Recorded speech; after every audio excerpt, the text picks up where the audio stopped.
मैं सच बताऊं, अगर वास्तव में ब्रज के प्रति प्रेम हो, कभी आप अपने जीवन में हृदय से ब्रजवास करो तो आपको उसकी कृपा और करुणा महसूस हो सकती है।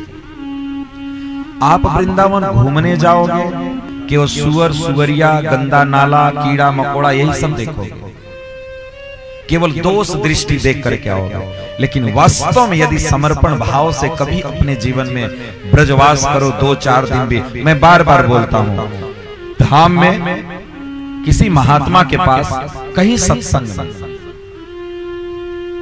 अगर श्रद्धा न हो तो हमको नहीं जाना चाहिए। ये 3 स्थान हमेशा छोड़ करके रखो, 3 स्थान हमेशा छोड़ करके रखो, क्योंकि यह अपने हृदय का सबसे निकटस्थ स्थान है, सबसे पर्सनल है, सबसे पर्सनल है। सत्संग आपके हृदय के सबसे करीब की वस्तु है, दिखाने की वस्तु नहीं है। धाम हृदय को छूने वाला है। ऐसे ऐसे संतों की रज है, जिस रज को अगर शरीर का स्पर्श हो जाए उस रज से, तो इस शरीर में कृष्ण प्रेम प्रकट हो सकता है,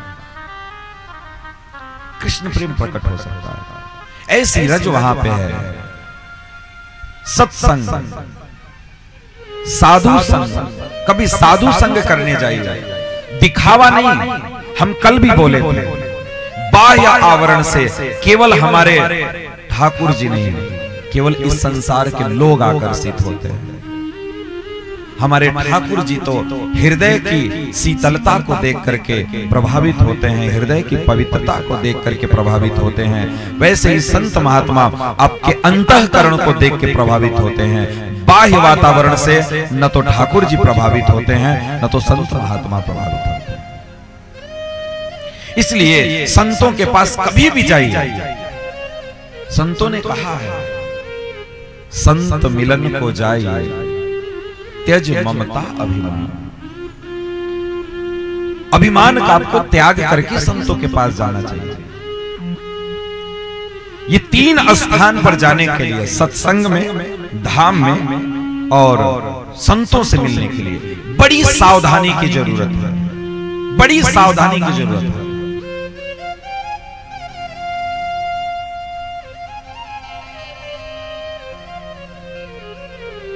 इसलिए जीवन में कभी भी हम कहीं जाएं तो ये हमारा ये पर्सनल मैटर है। जैसे कहते हैं ना, भक्ति हम एकांत में बैठ कर कहते हैं, ये सामाजिक व्यवस्था नहीं है, सामाजिक व्यवस्था नहीं। हम एकांत में बैठ करके प्रभु के नाम का स्मरण करते हैं। मैं बोला ना, आज हम लोगों को, मैं बार बार चर्चा करता हूं, आज हम लोगों को भीड़ पसंद है। हम लोग कहीं जाते हैं 2-5 हजार लोग रहे तो मन प्रसन्न होता है। क्यों प्रसन्न होता है? क्योंकि हृदय में भक्ति नहीं है,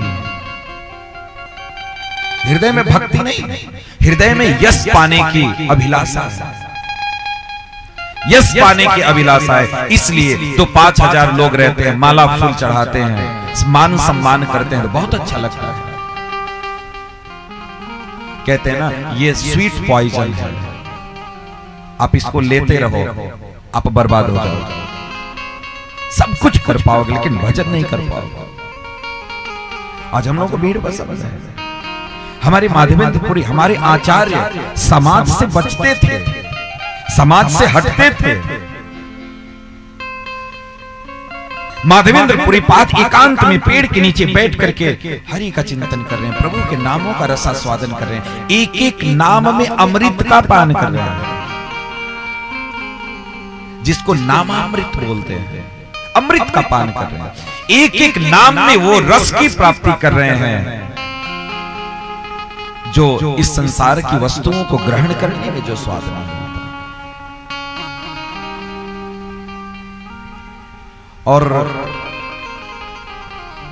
कभी जीवन में अभ्यास करके देखना, आप जिस दिन नाम का चस्का लग जाएगा, उस दिन आपको इस संसार की कोई वस्तु आपको पसंद नहीं है।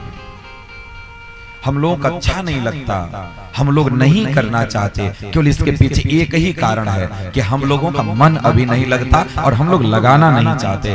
कहते हैं ना कि मजबूरी में आकर के दवा कितनी भी कड़वी हो, आंख बंद करके, नाक बंद करके, कुछ भी करके आदमी पी लेता है,